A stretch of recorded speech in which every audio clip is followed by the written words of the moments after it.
I'll introduce each of the panelists, and then each panelist will share in, some of their research and work with us. And then we will have a Q&A discussion towards the end. Right?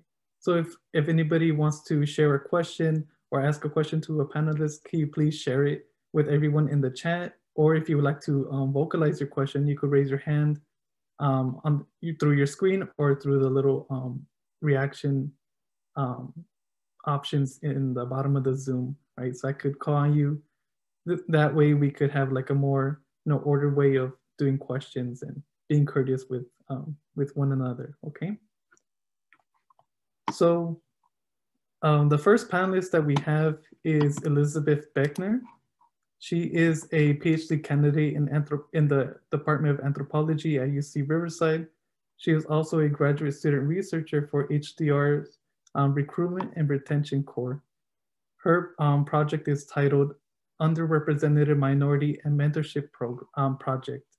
Okay. So I'll hand it off to Liz. Okay, thank you. I'll go ahead and share my screen.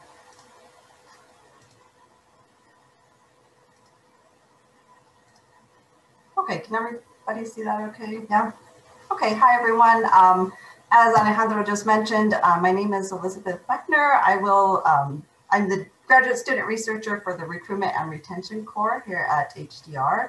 And today I'm going to be presenting URM Scholar Histories project that we've been working on. This whole project is part of the center's efforts to erode structural racism that's found within post-secondary institutions, so here at UCR. So before I begin, I just want to give a quick overview of what I'll be talking about today.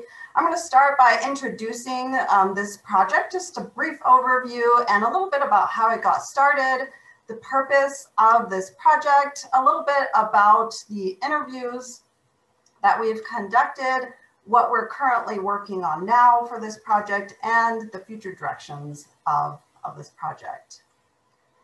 So what is this project about and how did it begin? Before I get into that, I just want to briefly touch on this term URM, or underrepresented minority. What does that mean? So this is a term that's used by NIH and other organizations and institutes and research institutes as well. And it refers to individuals from racial and ethnic groups who are underrepresented in the academy, individuals with disabilities, or individuals from disadvantaged backgrounds.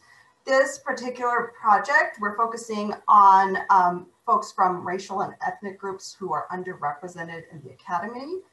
This link down here, I'll throw that in the chat after the presentation. If you want to go to the website, it's from the NIH, just to get more information about this term of underrepresented minority. So I just wanted to put that out there. In terms of UCR, this graphic representation here kind of gives you an idea of the percentage of faculty at UCR by race, ethnicity, and citizenship. Again, I'm including the link. I'll post that in the chat after this presentation. So you could go on their website. They have information of UCR. You could choose which UC you want to look at. So it's really interesting. But just wanted to give you an idea of at UCR what it looks like.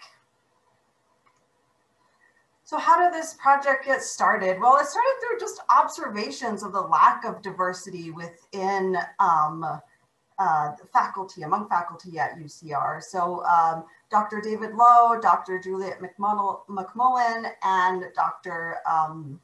Tiffany Lopez, we're just noticing that diversity among faculty, especially faculty, senior faculty, was non-existent, basically, it was very low. And so they got together, put this project together, and they aimed to better understand experiential differences.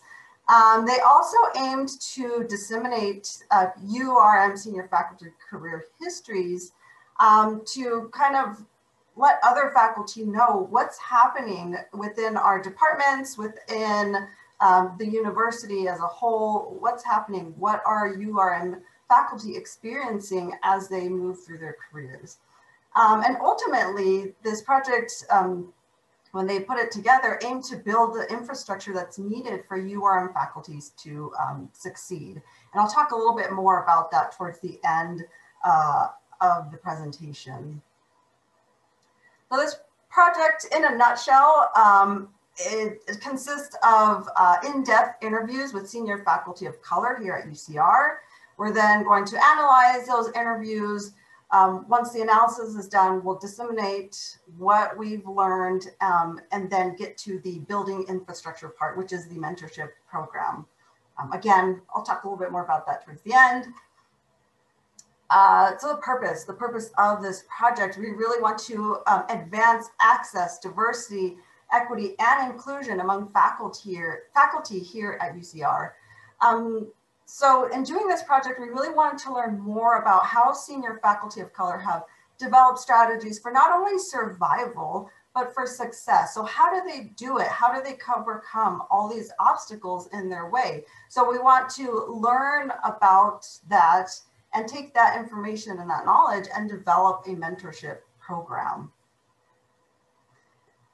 So to get at that knowledge, we conducted in-depth interviews, asking really in-depth questions to learn more about the experiences, challenges faced by faculty of color and the ways that they overcame those obstacles and roadblocks. So we really wanted to hear their stories. So we just asked lots of in-depth questions and open-ended questions and just let them tell us what it's been like.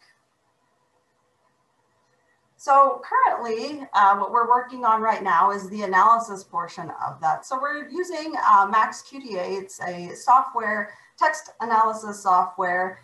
Basically, we can have all the interviews in one place and go through them, find common themes, and see what advice comes out of all of this, and to really help us develop an effective mentorship program. So finally, we get to the part of the mentorship program. So we really want to use this information, this knowledge that we've gained from the interviews to disseminate this information to other faculty and ultimately to build that mentorship program. Again, we really want to advance access, diversity, equity, and inclusion among our faculty here at UCR. So the mentorship program is a 4-year tracking and mentorship plan for URM junior faculty to achieve tenure and eventually full professorship. So helping them overcome all these different obstacles that are presented to them and help them get to that full professorship. So that's part of the mentorship program. The other part provides resources for career development in academic administration. So if URM faculty want to go the faculty route, getting to that full professorship, or if they want to find a position, leadership position in academic administration, this mentorship program will provide that, those resources for them to develop those, what they need to get to those positions. So that concludes the presentation. It's just really brief, I know. If you have questions, I'll be happy to answer them in the end. But I want to thank all the faculty who took their time to speak with us. We really thank you for sharing your knowledge, your lived experiences. I've learned a lot through this process and being part of this project, so I'm really grateful for that. So thank you.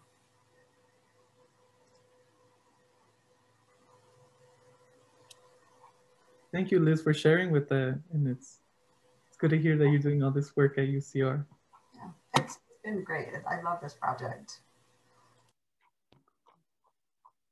Okay, now we're gonna go to our next panelist. We have Mirna Sas, I'm gonna say your name wrong, your last name wrong, Sastre, and Stephanie Hernandez, who are part of the Grow Well Story Map series. A little bit about Mirna and Stephanie. Mirna is a doctor in economics with a master's degree in applied economics. Her main research interest is in the area of social and spatial distribution of health in urban environments. She is currently pursuing a PhD in sociology at UC Riverside. Stephanie Hernandez is a first-year graduate student with the School of Public Policy at UC Riverside and a graduate student researcher working in the Grow Well project. So I would like to put the floor for Mirna and Stephanie. I'm going to share. Hi, thank you, Alejandro. Hi, everyone. Thank you for being here. Well, my name is Mirna Sastre, and my colleague, Stephanie Hernandez, and I will tell you about 2 story maps of the Grow Well Preserve Bien project. So, Stephanie.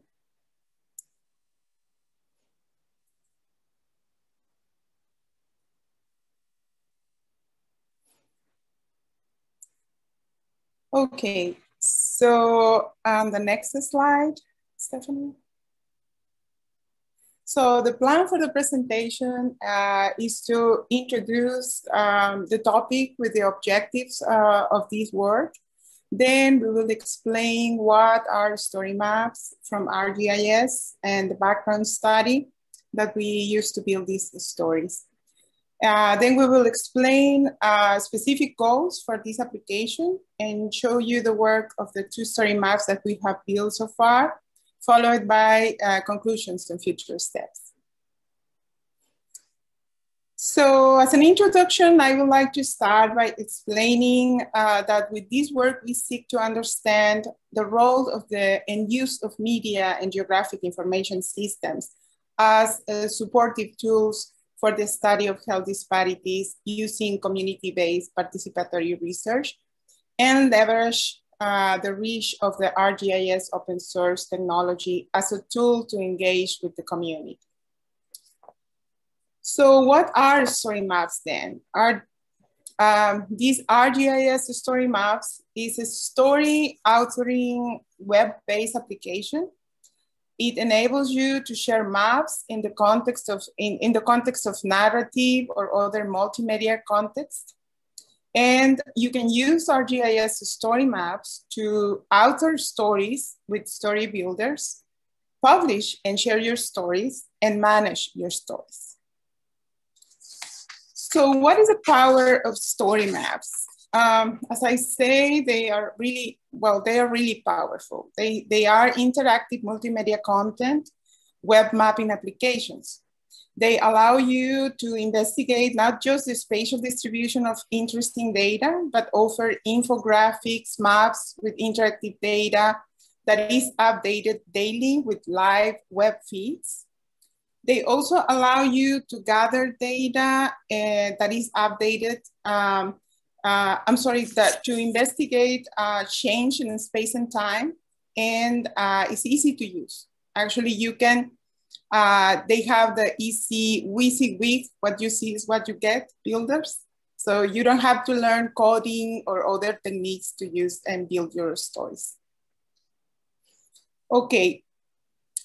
Well, if you're not convinced yet, I found this information that is really, I think it was really interesting for me to find out more about this research that the Esri company has done about the three, they find out these 3 reasons to, to explain why a place-based storytelling is so effective. So the first one is the stories are memorable, compelling, and impactful. They put people in a receptive state of mind. Second is maps and story maps engage both the rational and creative sides of the brain. And the third one is story maps are sticky. So I found this information very interesting because it's based on research, right? So it's interesting to see how they spend time on, finding out that. So in what can be unfortunately, more memorable and stickier than what we are currently facing with this COVID pandemic. So this is in your screen, you can see this is an example of a story map that is on the web. And this gathers all this information about the sequence of events with the pandemic and also gives you the updated information at different spatial scales. For example, so if you point and click, you can update information of your country, or if you zoom in, you can find out information at different scales. So it's a very powerful tool. They are using that as a very powerful tool. So you can sophisticate as much as you can, actually, these story maps, but the important thing is to keep it simple as possible.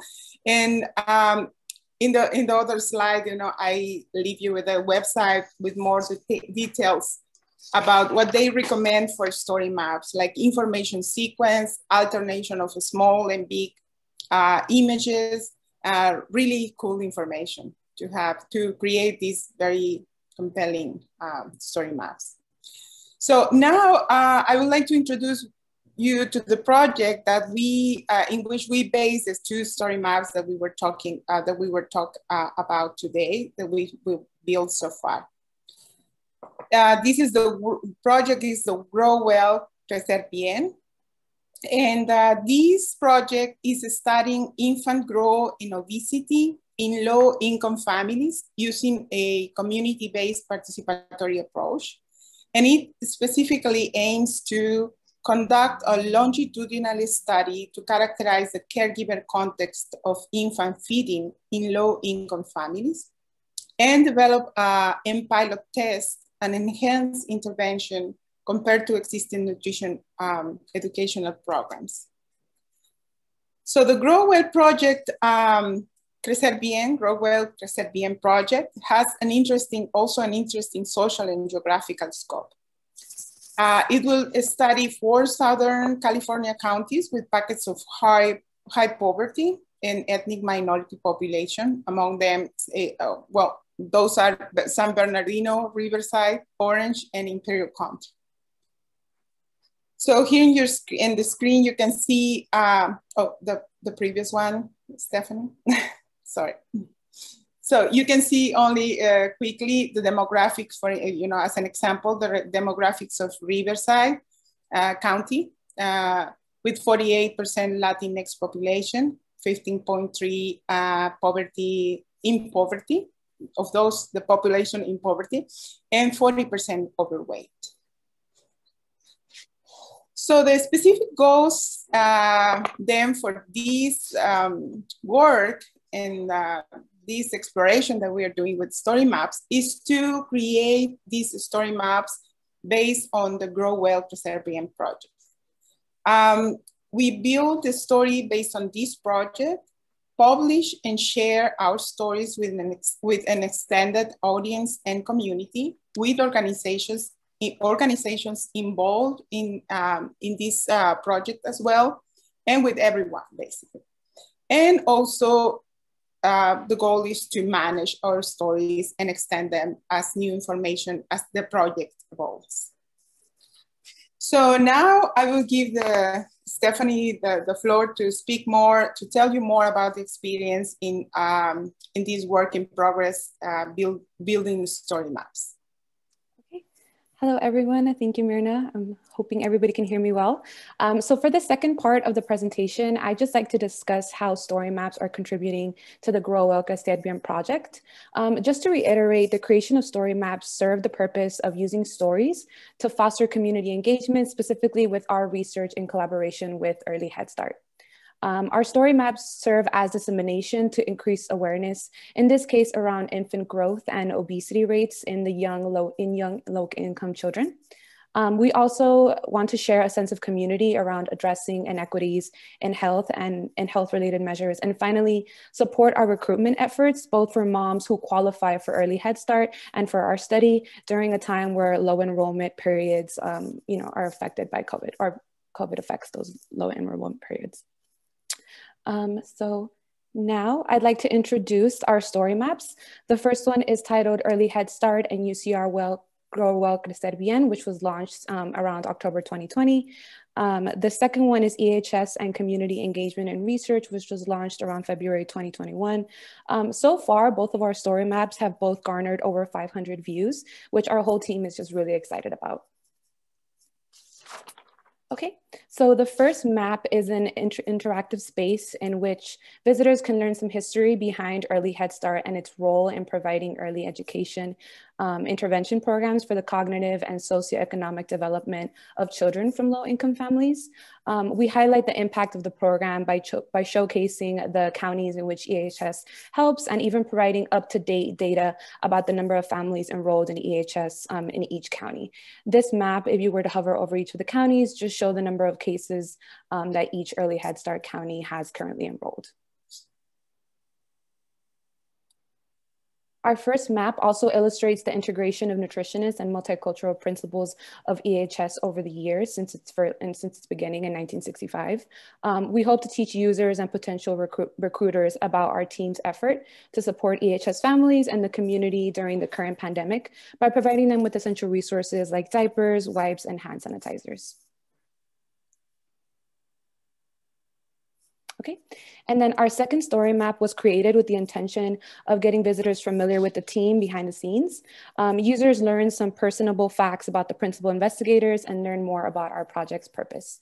Again, in hopes of attracting more families that we may recruit to join our study and grow interest. We also allow visitors to learn more about the partnership with EHS and highlight its importance. Our interactive images that we have in our story maps provide information for users on the importance of optimal nutrition during early childhood development stages, which is something that really drives our research goals. Both of these images are directly from the story maps in which users can sort of scroll through the pictures and just learn more facts about EHS and our partnership with GrowUp. Okay, so future directions for our story maps. We hope to include 2 more story maps to our catalog. One of them just showcasing the members of our advisory board, which includes nutritionists, our EHS workers, which we are working very closely with, and any participating mothers from the study, just so they can sort of talk about their experience and what they've learned on their end as well. Also, findings and curriculums for enhanced nutrition education intervention, just finding people who are knowledgeable about this, just so we can provide more information for the communities and for any potential users. We also hope to enhance our current story maps to parallel the development and growth of ARC GIS tools and our Grow Up Caribbean project. We want to just take advantage of all these new technological capabilities and create more interactive spaces for our users. Okay, and then just some concluding thoughts. Online interactions allow for interactive web spaces in a post-COVID-19 era, just in a time where everybody's in quarantine and a lot of users are online and just scrolling through a lot of social media pages. We're hopeful that will aid in recruitment efforts during a time where EHS enrollment in our study is at a low, unfortunately. And we also hope to highlight the efforts of our Grow Up Caribbean team and EHS in aiding low-income families who suffer health disparities. Okay, and then that's it for our presentation. I've also included some resources for anybody else who wants to get familiar with ARC GIS story maps as well.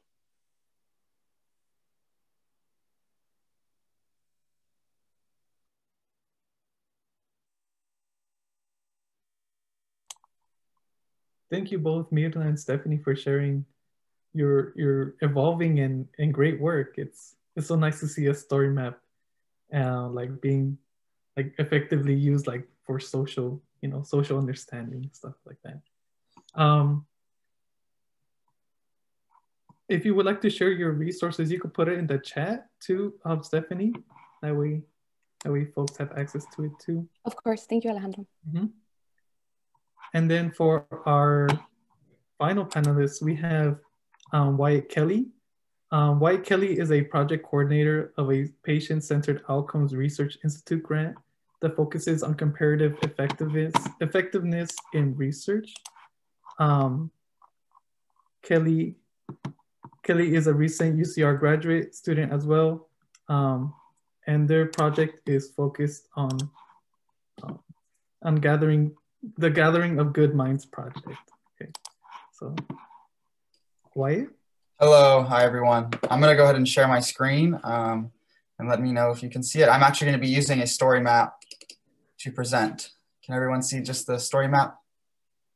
Okay, great. So hi, everyone. This is the GMP Enoch project, and I'm going to be talking a little bit about that today. So a little introduction to the project. GMP Enoch is a Serrano phrase that translates to a gathering of good minds, and it is a name given to our project by Mr. Ernest Siva, who is a respected elder from the Morongo Band of Cahuilla Mission Indians here in the Inland Empire. And to the right, you'll see a logo, and this is our logo for our project, and this was designed by Jessica Hernandez, and we really feel that this logo embodies our project because we wanted to create a space, a circle, a talking circle where we can learn more about what the Native community needs to better their healthcare. And we wanted to make sure everyone is involved and everyone was there. And luckily that has been the case so far. So we're really happy for that. So a little bit about myself. My name is Wyatt Kelly and I'm a recent UCR graduate, as Alejandro mentioned. My research interests include Native and Indigenous theories, representation and performativity, and decolonization of knowledge, culture production, and medicine. And to the right, I decided not to post a photo of just myself, but a photo of my family here in the UCR area. And this is Native American Student Programs, alongside of Lori Albert, who is the first Navajo woman surgeon who combines Western medicine with traditional ways of healing in medicine. And it's because of these people that I've been able to work on this project and have learned the importance of community-based research with the community here. So a little bit of background. If you were at the intro to the conference today, you might have heard a land acknowledgement, which I'm really happy to hear. It's becoming a lot more normalized, we're seeing in academics. And UCR actually sits on land that's been owned and cared for by many Native tribes prior to contact and colonialism. So I think it's important for us to respectfully acknowledge and recognize our responsibility to the land that we're on here today. Always do your research to see whose land you're on, who are the original caretakers.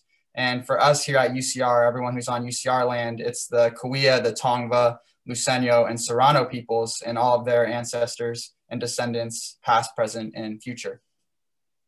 So jumping into a little bit about the project. The goal of this project was to build trust and a lasting partnership that would allow groundwork for providers and Native American patients in Riverside, San Bernardino to address patient well-being and chronic health concerns, ultimately working to shift the ways in which care is given to the Native population in the Inland Empire.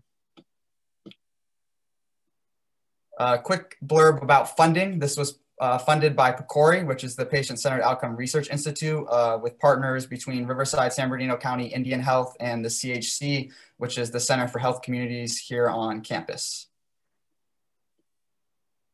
So the gathering of good minds. I just want to talk a little bit about these pictures. So we have Dr. Kendall Shumway, Luella here, Luella and Bud Thornton, Dr. McMullen, Sherry Salgado, Julie Andrews, Regina Hughes, Catherine Rodriguez, Roseanne Rosenthal, Sean Milanovich. All of these great people are what have made this project possible and have made it so enriching. So the partnership we built is focused on expanding in more depth on patient-centered research that will increase knowledge of historical trauma, improve provider-patient communication, and ultimately improve health outcomes among Native American populations. And we strive to use a collaborative approach to research that involves all partners in the research process and recognizes the unique strengths that everyone can bring to the gathering. So using a community-based approach.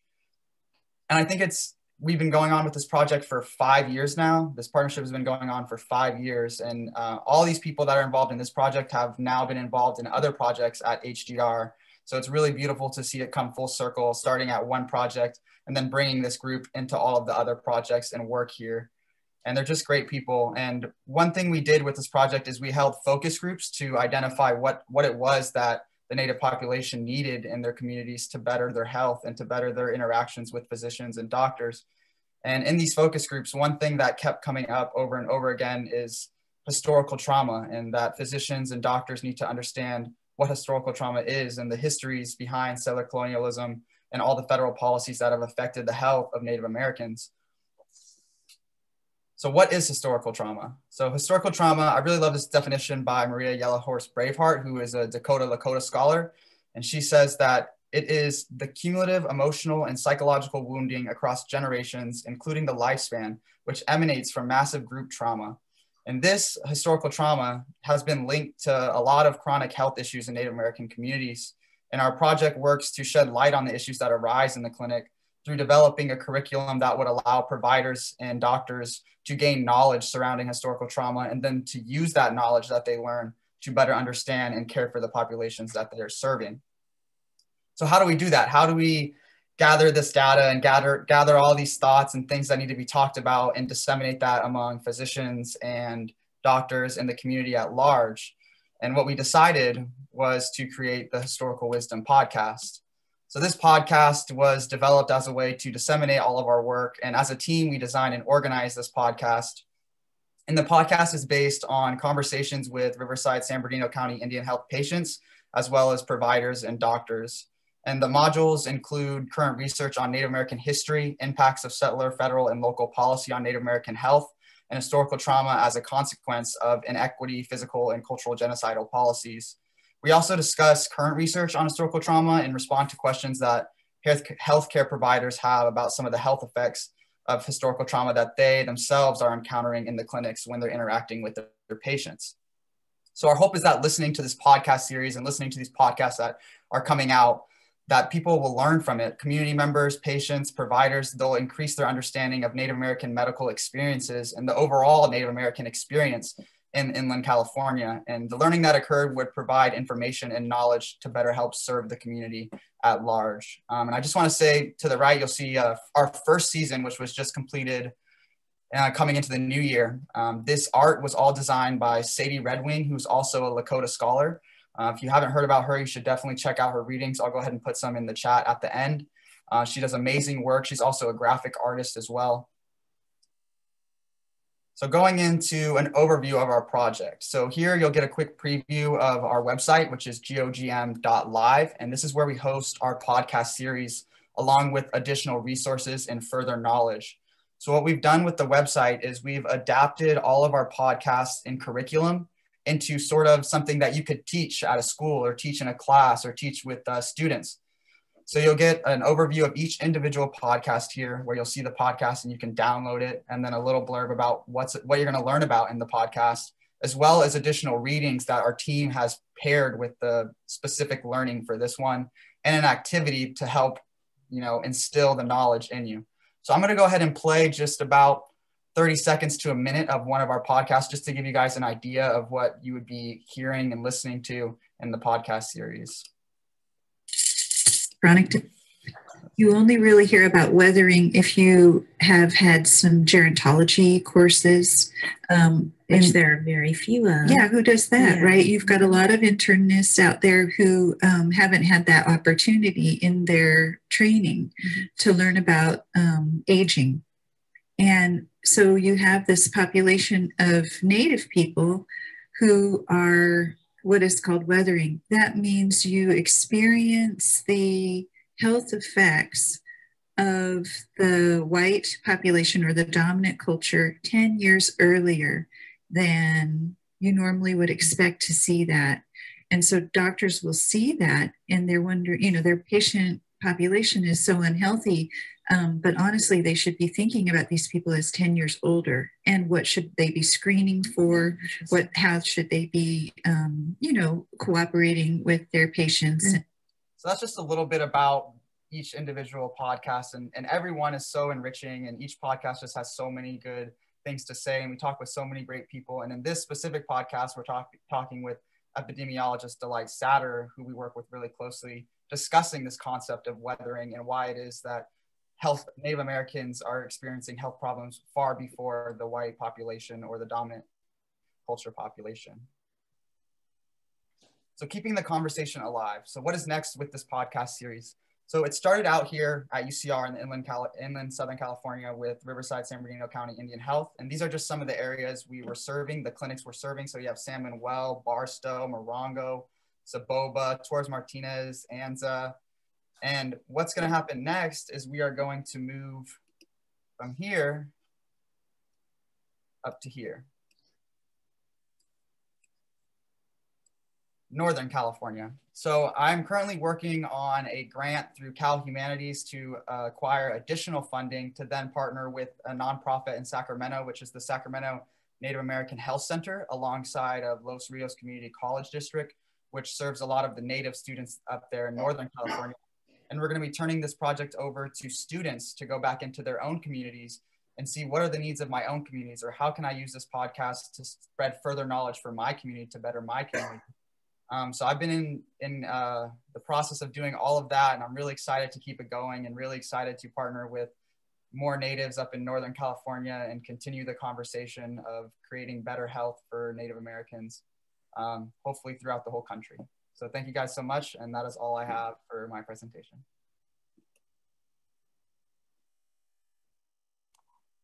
Thank you, Wyatt. That was really great. I want to remind folks, if they're interested more in story maps, that we have a workshop later on today at 1 o'clock. If they're, you know, if they're willing to interact and learn more about story maps and how to create one. So I would like for everybody to check it out, you know. And so now we're gonna move on to the Q&A portion of this session. Does anybody have any questions to any of the panelists?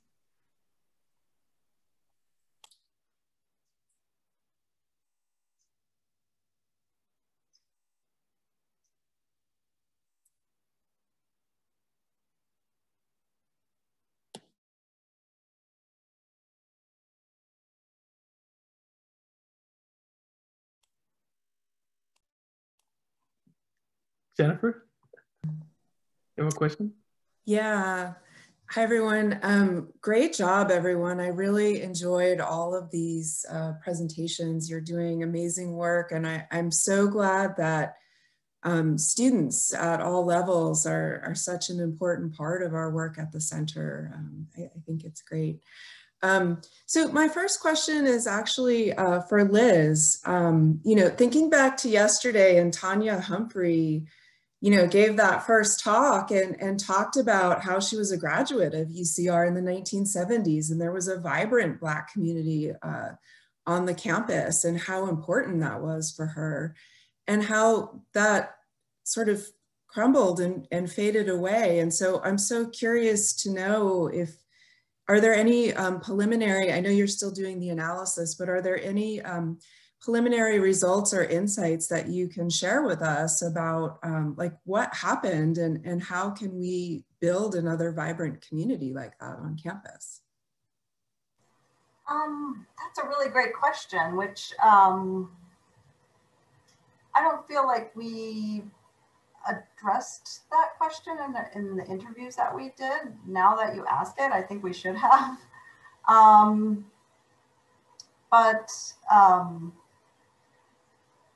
Yeah, hopefully with everything that we have gained so far, we'll be able to bring that back, you know, through the mentorship program that we're developing. Because yeah, I'm not sure why it kind of died. So yeah, that's a really good question. I don't really know if I can answer it, but thank you for asking that. Yeah.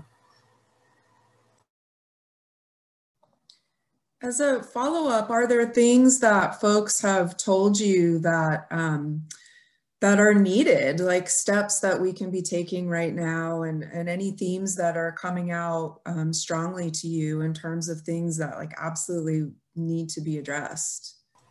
Yeah, one really big theme is service. So having lots of extra work being put on their shoulders, especially when it comes to assisting students, like first generation students, students of color, lots of that burden and that work gets put on to junior faculty of color. So that's one big issue that needs to be addressed. I feel like that's been one of the big themes that we've seen is this just having to do a lot more work that's not recognized and that takes them away from doing like the research and publishing and things that they need to be doing to move up to get to full professorship. So that's one big thing that has come out, like one theme that we've seen.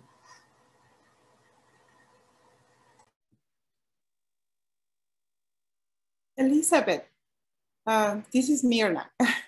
Can you elaborate? I find it really interesting what the distinction that you made between the the faculty, the type of faculty, the new faculty or junior faculty and senior faculty. So what is the information? Because I know that junior faculty struggle any races, you know, regardless of race, they struggle a lot. But I would like to know, you know, do you have more information about that distinction, that particular distinction, which is very interesting? Like distinction as in their experiences or yeah, and anything that you can you know, share a little bit more about what, because you made a distinction about, you know, particularly you said young faculty, you know, like junior faculty are struggling, and I don't know if you you think probably you have plans to extend that line of research, that line of those type of questions, that how, what are the difference between those, you know, hierarchies in academia, right? Because it's like, is there some intersectional thing there that we are suffering more? Like junior faculty usually struggles more, but is that also, you know, being from a you know, different race or faculty of color makes it even more difficult? Yeah, it definitely makes it more difficult. Like I just mentioned, like getting loaded with extra work, you know, other faculty asking you to mentor, you know, first gen students. There is that distinction of, well, for the project, we've made that distinction of like junior faculty and senior faculty, because as you move to the senior faculty level, we see less and less faculty of color. And so that's one of the reasons why this, we focused on interviewing senior faculty, is because there's so few of them, especially domestic faculty of color. It's hardly anything really when you look at it in comparison to all faculty at UCR. And so I think that's the main reason we made that distinction. And so developing this mentorship program will focus on specifically mentoring the junior faculty, using all this knowledge that we've gained from senior faculty, you know, like how to deal with discrimination. How do you do that in an academic realm? And so I hope I answered your question. Yeah, of course. Yeah. I just wanted to know, I'm hearing that you are actually working on that, and that's great. Yeah, I just, I wanted to learn more about that. It's a very exciting topic. It's a very exciting topic. Very interesting. Yeah, much needed for UCR and probably all universities.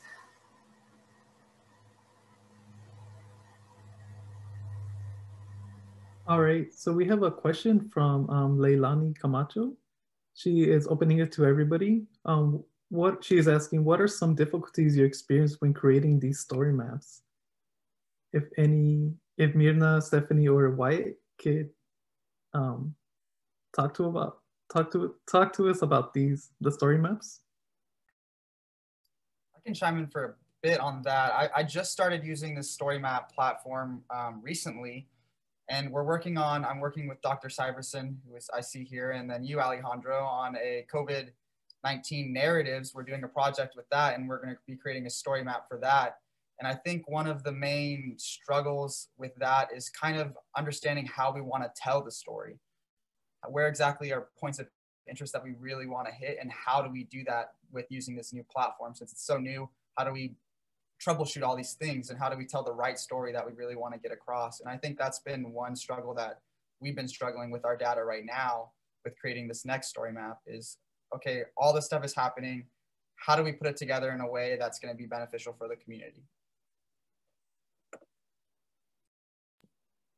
Yeah, well, I don't know if Stephanie, if you would like to add something. I just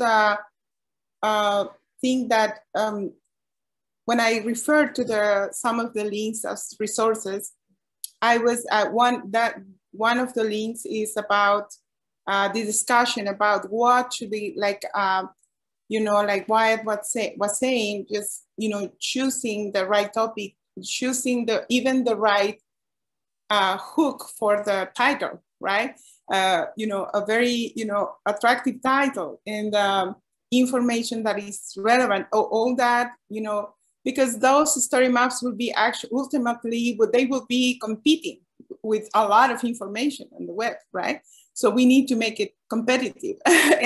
But the thing is that obviously, yeah, we need to, select the information, and these tools, the tool has been evolving. So before, it was really basic, and now it has been, it's a new generation of story maps when you have a lot of utilities, a lot of things you can do, but, you have to learn. There is a learning curve, right?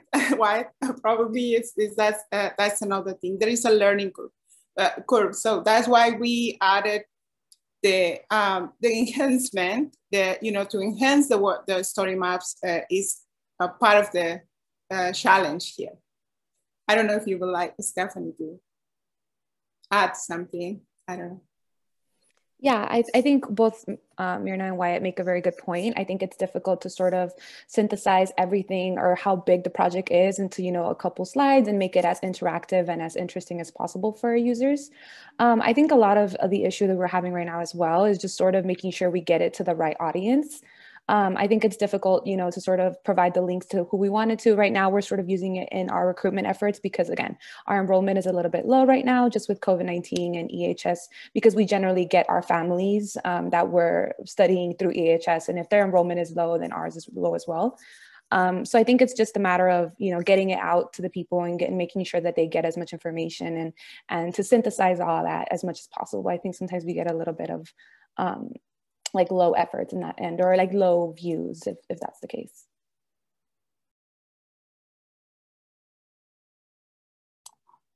All right, cool. Thank you. Thank you all for sharing all that.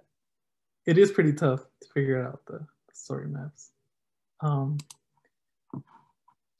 But I want to say that we have roughly around 9 minutes left before the next session begins, right? So I want to open the floor to anyone for maybe our potentially last question to ask the panelists.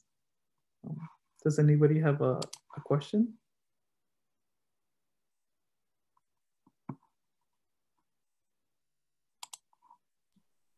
Wyatt, I find your research really, really interesting as well. I would like to know what will be the areas, or have you done any research about what areas will you potentially be extending that? You said Northern California, right? But do you have other areas on the, geographically that you potentially think that you can extend that? Yeah, so there's a lot of tribes in South Dakota. I mean, there's a lot of tribes across the U.S. because, as we know, settler colonialism, this land was all owned by Native Americans at one point. So yeah, I think it's just kind of getting the ball rolling with moving to Northern California. And I'm doing that initially because it's where I grew up. And I know a lot of people out there. I know natives from Northern California who could help get that ball rolling. So it's just kind of building it. And actually, our podcast has been doing really, really well. We've been getting, I think, thousands of listens and people from all over the world listening to the podcast. So it's been really great. And I have people emailing me like, hey, can you guys talk about blood quantum? Or can you guys talk about this? Blah, blah, blah. So the ball is starting to get rolling, and we definitely plan to expand to other states as well. It's just kind of getting connected with the right people to make that happen as smoothly as possible. But it's definitely in the works, and it will continue going on. Well, congratulations on that. It's very, very nice. The podcast I'm really curious about, really will check that out. Yeah, I just put the link. It's gogm.live in the chat, and you can go ahead. It has all the resources, the whole curriculum, and all the podcasts, and then also additional readings and books that you can check out, and other scholars that we partner with to help us out with the podcast. So thank you so much. Thank you. Thank you, Wyatt. I I think we could squeeze like one more question in. How does everyone feel about that? Yeah, I'm a little curious of like, what were some lessons that you learned while doing this project? Can you guys give us like a little anecdote of like, you know, something came up that wasn't unexpected, or how did you work around something that came about, you know, that totally was not planned during your project?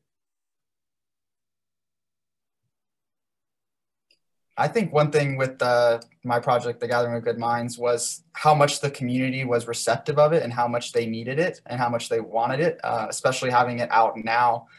Just seeing the success that the podcast has got has really shown that we need to continue doing this work and need to do more and grow. Like Marna was saying, we need to expand to other areas. So just seeing that was something that was really shocking and surprising, and keeps me motivated to keep going forward with the project.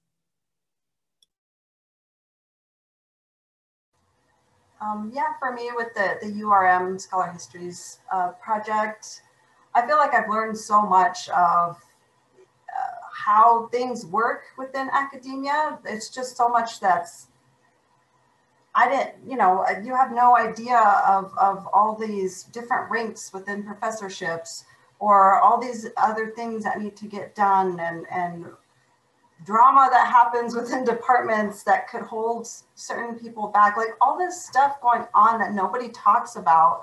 And I'm like, whoa, wow. It's just been really eye-opening working on this project. So yeah, thank you for asking that question, Alejandro. I think that's great. Yeah, I think the story maps for our Grow Up Bien team was sort of a team effort. You know, everybody got together and sort of bounced ideas off of each other, what to put on. And it was all just sort of a cumulative effort. But I think the most I've learned I had never been familiar with story maps before presenting them. And so really learning just how important they are and how much information they can actually provide to so many people out there, and just the interactions and all that stuff was just really interesting to get to learn. And I hope to do more story maps and get some more familiarity with it in the future as well, with other projects and even this project as well.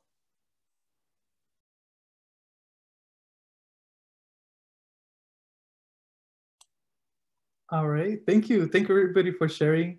You know, it's nice to see like the behind the stories of, you know, all these story maps. And I like it that they're all interactive, right? Y'all put in a good show. I really like it. But I would like to extend thank you to the panelists for sharing everything that you have been working on these past months, right? It's really great to see it all. And I would like to also